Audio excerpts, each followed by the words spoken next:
Hi there. So the next thing after widgets is we should set our plugins. This video is brought to you by EpiPies Academy. Plugins are kind of little software programs that help us do something. And let's just go to installed plugins and see what we have. And we're working right now from the default, kind of installation of WordPress, right? So these are like basic things. None of these you really need here, right? Like Japanese package for WordPress, you don't need. Hello Dolly, you don't really need. But I'm going to leave you with a page here, and I'm going to put this right after this lecture in the course. I'm going to add this link to this page, and it's basically for 2015, the expert picks of the 20 top WordPress plugin that you need to have. It's going to have to do, these are going to help you with social media, with SEO, with security, with editing, a lot of stuff, right? Make your site faster, get you better opt-ins. So these are really top plugins, and I'm going to have this link here. What I'm going to do in this video is I'm basically going to show you how to install one. And let's install this one. WordPress SEO by Yoast is obviously the number one recommended one. I actually have it in my other website where I do SEO, so I use it personally on a different website. And so here's what I do. The title of this thing is WordPress SEO by Yoast, right? And what I do is I say add new. You can also go add new from here. Doesn't matter. Add new. And it's going to give you this little window. You type the plugin that you want and you search the plugins. And it's going to search the web for plugins that are appropriate for this. It's obviously this one, just because the title is identical. Has really great reviews, as you can see, out of a lot of ratings. So we just say install now. Are you sure you want to install this? Yes. It's going to give a little installation kind of a window. It's going to say it's installing, unpacking, installing, secure, successfully installed. Now let's say we're going to activate it. Very good. So anytime you install a plugin, you can activate or deactivate a plugin. So now we have this WordPress SEO and it's activated. Now here's the difference, right? So let's see what let's see all posts, right? So let's take a look at one of our existing posts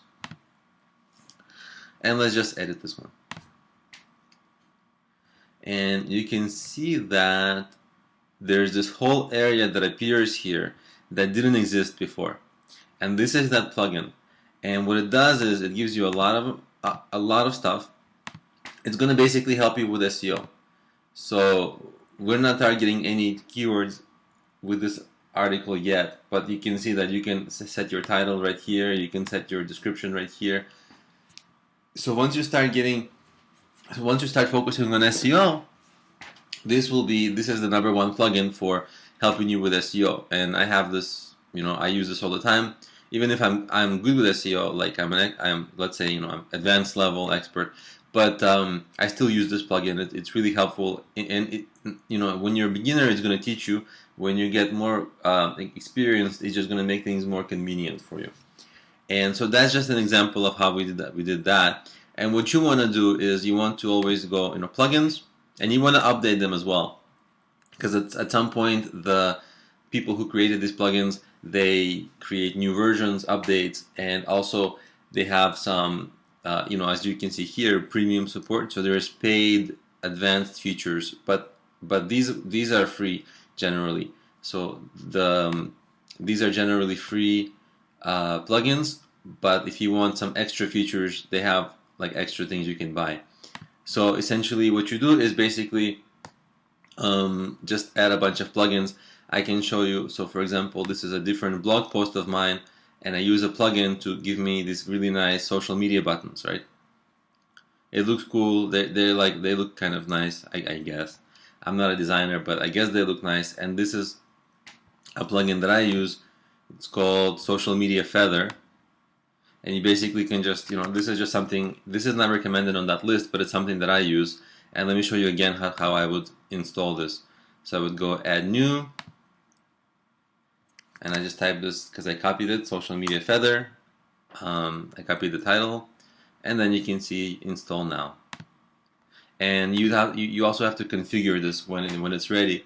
It's going to install, activate, and when you activate it, we're not going to go through the whole configuration now because it might take a little bit too much time. But oops, sorry, pressed the wrong button. Let's go back to let's activate it again, and there's settings, right? So because different plugins, they work in the same different ways, and for this one there's a lot of settings, like do you want Google Plus, do you want Reddit, do you want Pinterest, you see. So you can have a lot of control here. We're obviously not going to go through each of those settings now, but I'll let you go through and see which social media networks are going to be right for you. And so there's so you want to basically handle commenting, security, site speed, SEO, opt-in pages, things like that. So as you have some needs, chances are many people have had those needs, and chances are there's been plugins made for them. So plugins are essentially little tools that are going to help you, and I'm going to leave you. I'll also share one plugin that I personally like, and it is this hello bar is very nice because it adds a little bit of a tiny bar at the top of your page of your site, and if you're promoting anything, you can link from that little tiny hello bar to that. So this increases the conversion of whatever you're promoting. This is nice. And I really like this plugin, Revive Old Posts. So you can set it to, if you have some old blog posts, which all of your blog posts eventually will become old, and if you don't have time to retweet them, and this will automatically do that for you. And you set the time interval, and you set the time when you consider a blog post to be old. For me it's like 1 day, because anyway, it's a somewhat of a random thing. But then this plugin automatically tweets for you your old blog post, so it kind of keeps them alive, and maybe gets them out on social media and things like that. So that's a very nice plugin that I like as well. It helps me a lot. So that's what I kind of use. There's for security and things like that. I'll let you reference what the experts recommend here, and just explore and see what kind of things you might like and need for your blog. So that's it about plugins. Pretty simple, as you can see. It's difficult to make them because you have to know programming, but it's easy to use them. So that's it for plugins.